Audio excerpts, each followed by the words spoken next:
I don't usually like talking about shark bite incidents, but last year we had those two fatal incidents here in Plet where I live. And for me, it was the first time I really experienced that fear and that, that visceral experience you feel in a town, like especially in a small town after something, and especially after the second one happened. It was just crazy. You know, a lot of people say, oh, we shouldn't really talk about shark attacks and this kind of stuff. But I actually think it is really important to talk about them from a scientific perspective, because it not only does it sort of make it a little bit clearer as to why these things happen, and we can kind of understand a little bit more about behavior, but for me, it's about talking about shark attacks in the right kind of way, not sensationalizing them, but also discussing them as what they are, these terrible, tragic things that have happened, and trying to understand why they've happened is one of the really key things that we can do. Hello YouTubes, and welcome back to Telly's Marine Tales. Today we're tackling quite a different topic. We're talking about shark attacks. Now this is obviously quite a heavily charged minefield of a topic, so to help me navigate it, I've brought on fellow shark scientist and YouTuber Kristian from Shark Bytes. I hope you're going to find our conversation informative. I learned quite a lot from Kristian, and it was just really interesting to speculate on the potential reasons of this unheard of occurrence where we had 2 lethal shark attacks in a small town in the space of 3 months. And the last thing before we dive right in, I would just like to offer my sincerest condolences to the families and loved ones of the 2 victims that we mentioned in this video. Lethal shark attacks are truly tragic events, and we do not want to appear insensitive or to minimize the suffering that these people went through. Would you mind just introducing yourself to us the way you like to be introduced? Yeah, of course. Well, my name's Kristian Parton. I am a freelance shark scientist, I would say. So I do work for lots of different people, but I'm also a science communicator. So I have the YouTube channel Shark Bytes. That's my sort of little creation that I've been working on now for probably the best part of the last 2 years, where we kind of talk about all things sharky science. We look at shark attacks, we look at shark films, it's everything. Thank you so much for being on our channel with us here today. Thank you for having me. Yeah, it's great to have you. For those who don't know, I'm also what I would classify as a shark scientist, but I mostly focus on what we call flat sharks, which are like the rays, whereas Kristian is like your traditional sharks, all in, and he is really an expert, I would say, in discussing shark bite incidents, which is what we're going to talk about today on the channel. It's a little bit different to what we usually talk about, but that's why we have Kristian here today. I will put my hands up. I am not a trained shark attack specialist. I know and have looked into shark attacks quite a lot on shark bites, and I like to think that I know sharks and I know shark behavior, but straight off the bat, I wouldn't say that I am a specialist. I mean, you might not classify yourself as an expert, but I really do appreciate the way you discuss these incidents. They're tragic, they're horrible, they're sensationalist, but you really bring a measured take onto how we discuss it, how we think about the sharks themselves, what's happening with the shark, try to delve into why these might be happening, and as you say, preventing it from happening going further. So for me personally, I live in South Africa, I grew up in South Africa, and I think we can safely classify this as one of the hotspots for shark incidents. We know we have the great white shark that graces our shores, which I love, but last year was quite different for me. For those who don't know, I live in a small town called Plettenberg Bay, and last year we had 2 lethal shark bite incidents. And these incidents kind of tore through our town and really created this fear and this really terrible response. And for me, that was the first time as a shark lover, as a marine biologist, where I kind of got caught up in it. And I also started to feel this fear. Kristian, do you know much about these incidents right off the bat? So I knew about one of them. I hadn't heard that there were 2 in the area. So the one that I had heard of was the lady. I forget her name now. Can you remember her name? So her name was Kimon Bisogno. Bisogno, that's one. I thought it was Casogno. Bisogno, yes. I heard about it. I don't know any of the sort of fine-tuned details. I sort of know where it was. It was Central Beach, wasn't it, in Plettenberg Bay? That's right. Yeah. I know kind of that she was swimming relatively early morning. There were no lifeguards, I think, on the beach at the time, or something like that. So it was one of those incidents where you look at it and go, okay, there's a few things here that that potentially could have preluded her to this incident. So I think for me, the second one was the most shocking out of the two, and I'll explain why in a little bit. So this is Plettenberg Bay, essentially. So what you see in the background there is the Robert Peninsula. So this is the peninsula that kind of like creates our bay. And this is where we have the seal colony. This is what the great white sharks come for in winter. So the seals, they start to learn how to swim in winter. So it makes a really nice, easy snack for the great whites. So they come in and they cruise like up and down the peninsula. It's kind of like what the sharks look like when you're on Robert. And it's really great. It's one of the only places in the world where you can like see sharks on a hiking trail, like right next to you, cruising down below you. The water is super shallow. It's super clear. It's like really, really beautiful. It's really great to see them there. So that's like quite usual. And so the first incident, the guy was swimming kind of at the corner of where that peninsula kind of meets the beach and meets the bay. And he was swimming like quite deep out. And so all of those things kind of, you looked at it and you're like, okay, I mean, obviously it's really horrible that it happened, but it's still all like kind of made sense. It kind of, everything just added up. Whereas the second incident happened, so in the middle of the image, you see that like big hotel there, that big white building. So just in front of that is like our central beach. And so that's where the second incident happened. And it's our central beach. It's not really part of the shark highway, as we like to call it. So they usually come and cruise like along the bay, but then they kind of stick into the deeper water at that section. So this is the view from the hotel now. So we're kind of looking the other ways. And this was a video that was taken like about 2 weeks or so after the incident of like the second incident. So there you can see there's like a shark cruising in there. And he's just really, really, really shallow.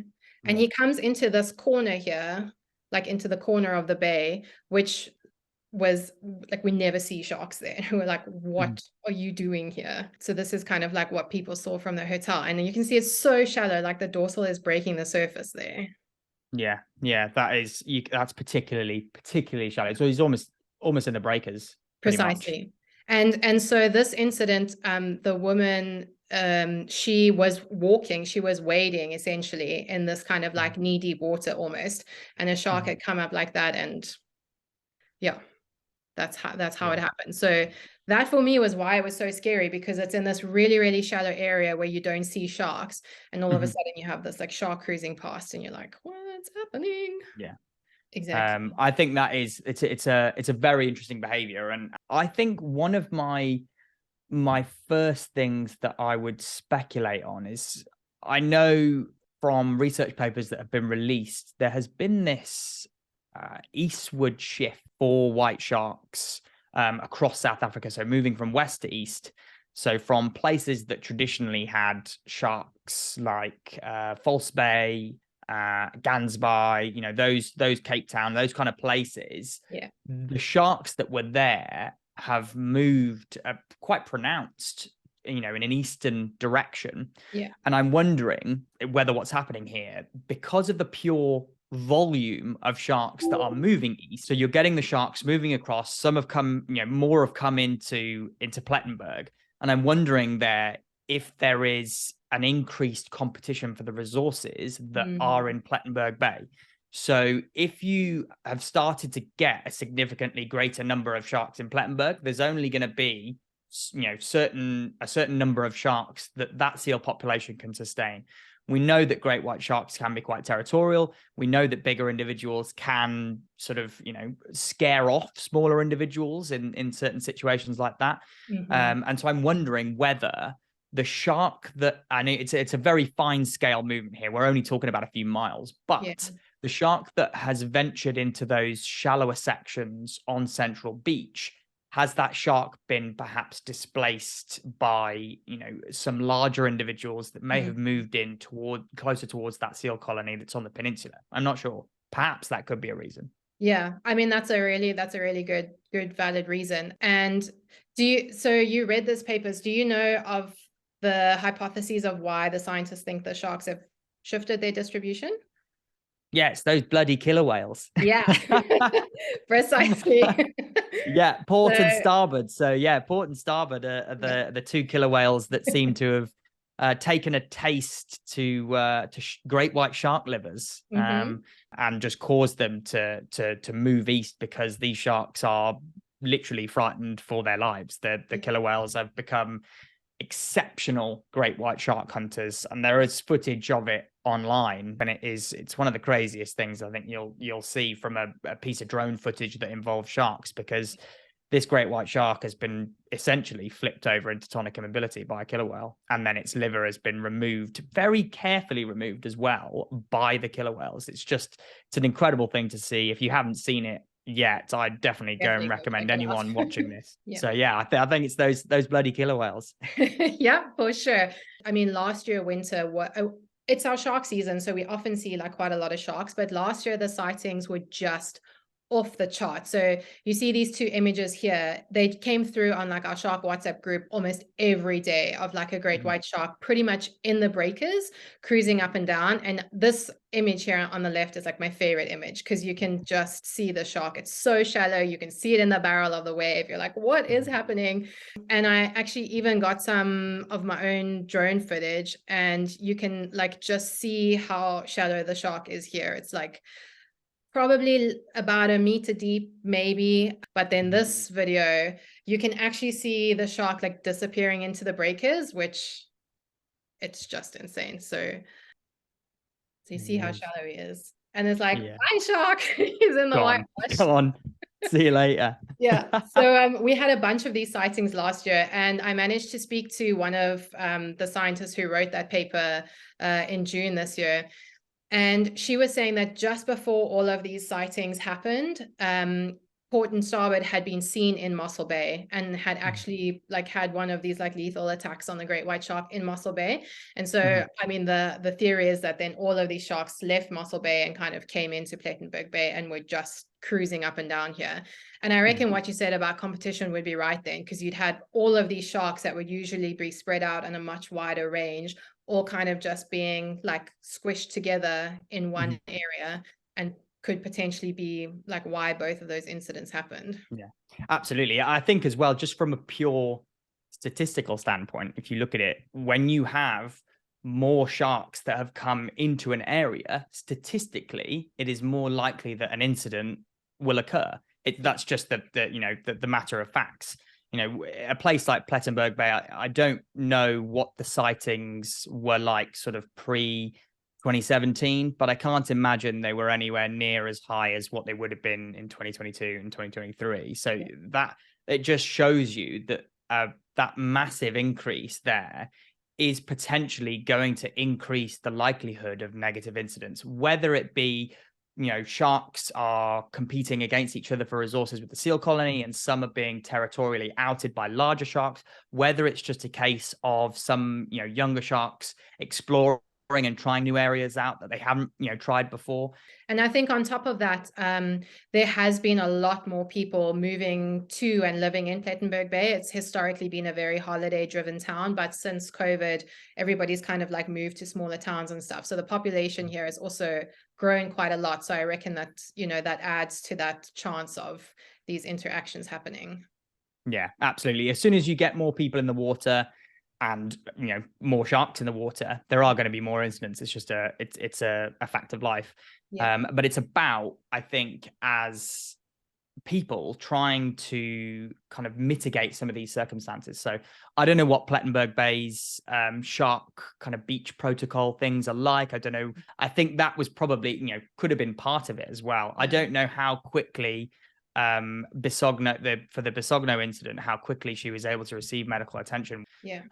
Because so her one was really unfortunate. Her her family was on the beach and they kind of saw it as it happened. So I think they got medical attention to her as quickly as possible, but I think the injuries were just so severe that I don't think no matter how quickly they got there, it would have made a difference. Yeah. I think as well, you know, that shallow water as well, you know, that would have been a pretty traumatic thing for that family to see, I think. Yeah.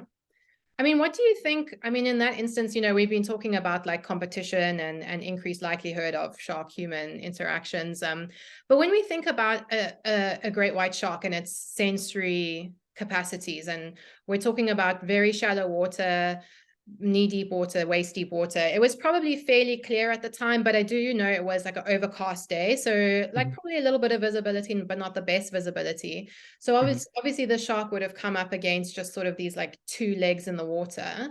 What do you think is going through the shark's mind, like in a situation like that?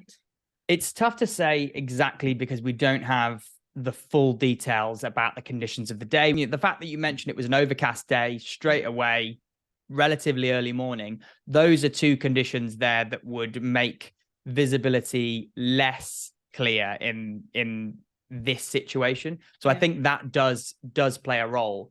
But what we don't know is whether this particular shark was malnourished. It hadn't been able to feed for a while. Was it a smaller individual that was sort of, testing various things? It's tough to say without those details whether this one was a case of mistaken identity or whether this was an opportunistic feeding event. Well, yeah, thank you so much for weighing in on there, because sure, it was quite a thing. But I must say, prior to that, as you said, there were like some lifeguards on the beach, especially in peak season, but not necessarily so much in winter. But since that incident, the local municipality has really done a lot to sort of try and mitigate any future incidents. So they've put up now like signboards at every beach, just warning people like this is shark territory and showing them like what time of the year they're usually here. But further than that, we've also implemented the shark spotters here in Plettenberg Bay now. So shark spotters is the pioneer sort of shark human interaction mitigation that was started in Cape Town, because that's where all the white sharks were historically. But as you say, there's been this like shift in distribution now. So they've started up a branch of shark spotters here in Plet, which has been great, because there's people kind of watching all of these like hotspots where people are swimming, people are interacting. And yeah, I mean, luckily, we haven't had any kind of incident since then.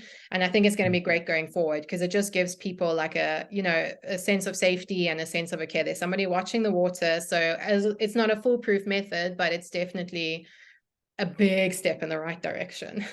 Yeah, for sure. I think if there's anyone out there that haven't, seen any clips and stuff of what the shark spotters do, just go and check them out on YouTube. There's definitely, I'm sure there's like little mini documentaries and stuff. It's well worth a watch, because it shows you just how vital something like that can be in preventing incidents like this. Because if you've got eyes on the water, and a number of eyes on the water, from high towers with binoculars, checking it out, making sure it just, and if they can spot a shark and alert the people on the beach, or alert the lifeguards to, let the people on the beach know, it just reduces those chances. 45 minutes out of the water to let a great white shark come in and go out is nothing compared to, someone potentially losing their life. So these are all fantastic non-lethal methods for kind of evaluating and assessing beaches in regards to places where there are white shark attacks and have been white shark attacks. Yeah, and I think that's a great note to end on. It's a very positive note. So thank you so much, Kristian, for being on the channel. If you haven't seen Shark Bytes, please go check it out. He has some incredibly informative and interesting videos. Any wrapping up thoughts, Kristian? Yeah, I mean, just on my side, if there are any subscribers from Shark Bytes that have come across this video, then please do subscribe to Telly'sMarineTales. That's it, Telly'sMarineTales, isn't it? Yes. So please do subscribe. She's got so much cool content on there. Any of you guys that are looking and thinking about academia, she's got academia stuff, and she's coming out with some really cool new content. So yeah, please do subscribe to Chantel's stuff, and thanks for listening to us ramble on about great white sharks. Yeah, I mean, I think we could ramble on all day long. Definitely